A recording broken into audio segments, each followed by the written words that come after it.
Lagi sahabat-sahabat terdepunya perjuangan Aceh mereka cukup puhdan kan. Jadi sampuk anjino kamu puluh tahun pekeh mantang nak relevansi, pekeh mantang jita apa wujud kemerdekaan Aceh tuntutannya. Long kira nyan bergantung bak bangsa Aceh kero. Ya, tujuan ka jelas. Tinggal bak bangsa Aceh jino pekeh tujuannya akan diwujudkan, getim kerja, getim ikhtiar, getim usaha sampo terus buat tujuannya. Jadi hana istilah dalam danyo untuk tak menyerah. Hana istilah untuk tak piuh jangan. Tapi hana ijak tajam bacut berkemah tak betun jangannya. Ya, sampo saya terus buat tujuan Aceh mereka.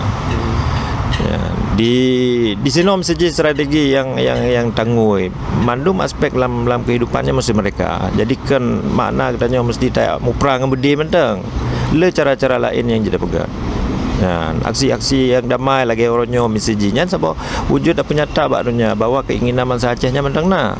Yang hanya salah sabuh aksi yang jadi pegang. Nah, aksi-aksi lain yang lebih nyata lagi rakan-rakan tanyo nyan kayak titun misiji pegang kampanye di luar negara.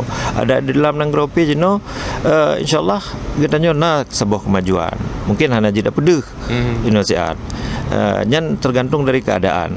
Tapi hut bangsa Aceh jeno nyan tetap dalam sebuah tujuan Aceh mereka. Ya.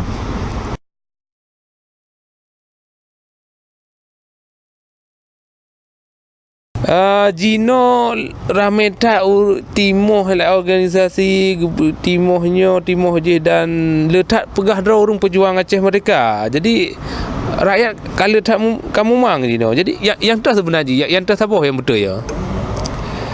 Masalah kebenaran dari perjuangannya. Nyan rakyat katanya mesti careng. Jadi mesti mupung kepilah-pilah masalah. Masalah organisasi yang di sini yang untuk perjuangan Aceh mereka dumpa je. Ada pegah menopun strategi dumpa je tangoi. Yang penting tujuan sabah.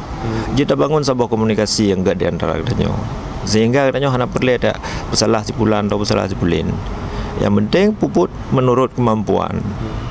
Puput lagi tujuan yang dimaksud. Ya, hana perlu tak bersalah sebulan. Dah kebenarannya pulang bak rakyat kero.